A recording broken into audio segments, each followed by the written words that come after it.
Liebe Sinti und Roma, liebe Freunde und Unterstützer, ich will Sie und euch alle heute über den aktuellen Stand der Planung über den Bau der S-Bahn Linie S21 in Berlin informieren und inwieweit dabei unser Denkmal betroffen ist. Ich weiß, dass es im Internet viele falsche Informationen und Unwahrheiten gibt und ich will daher jetzt die aktuelle Detailplanung bei der Deutschen Bahn hier vorstellen.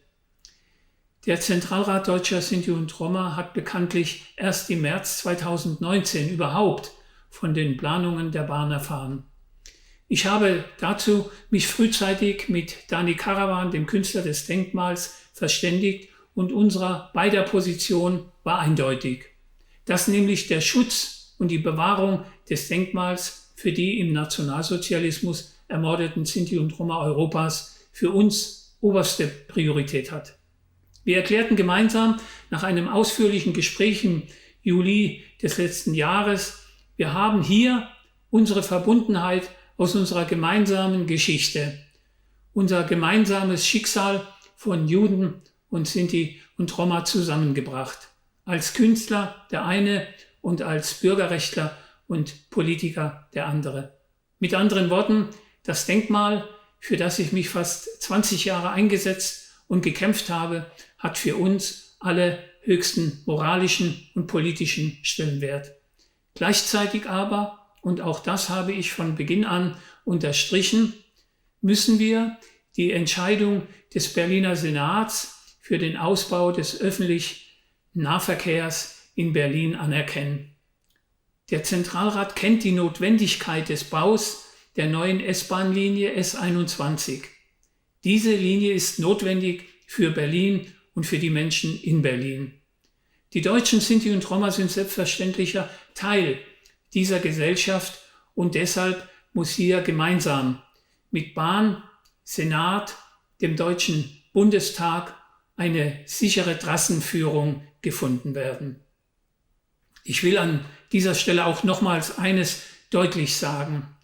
Dies ist das Denkmal der Bundesrepublik Deutschland.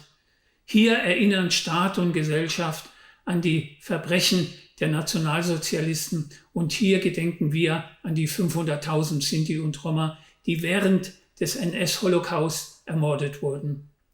Dieses Denkmal ist für uns keine Stelle, die die Gräber für die vielen Tausenden von Menschen unserer Minderheit ersetzen könnte, die keine Gräber haben.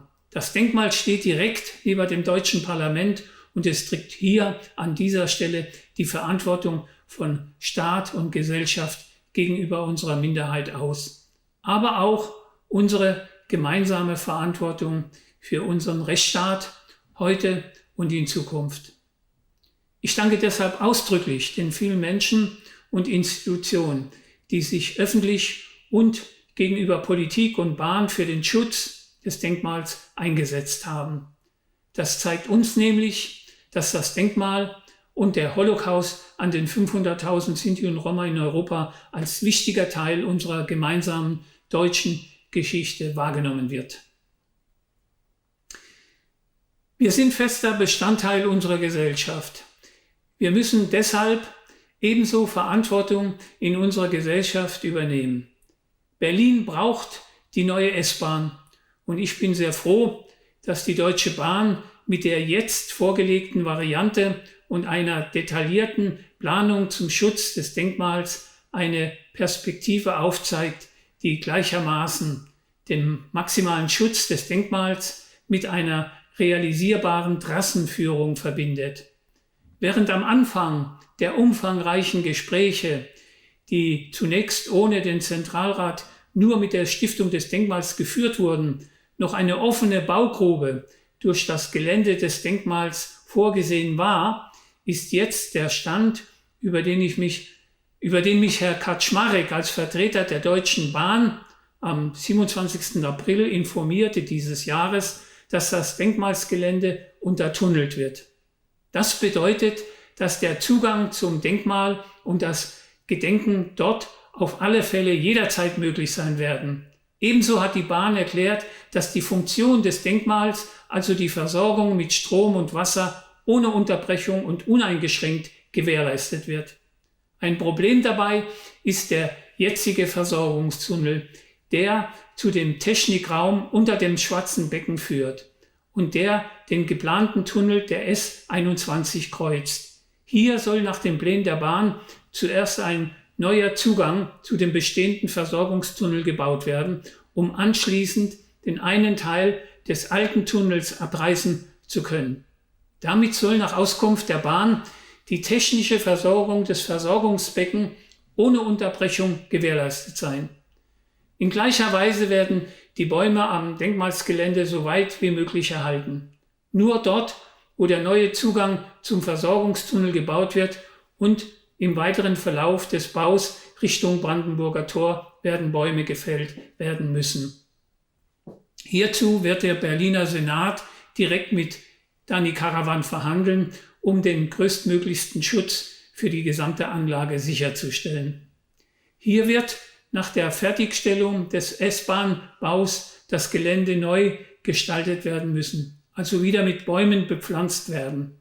Ich weiß, dass es Stimmen gibt, die meinen, nichts dürfe am Denkmal und am Gelände angetastet werden und die deshalb in einer totalen Ablehnung des S-Bahn-Baus verharren. Es muss aber doch uns allen klar sein, dass der öffentliche Nahverkehr in Berlin dringend ausgebaut werden muss und dass es der gesamten Minderheit vorgehalten werden würde, wenn wir hier als Minderheit gegen die Interessen der gesamten Berliner Bevölkerung stehen wollten.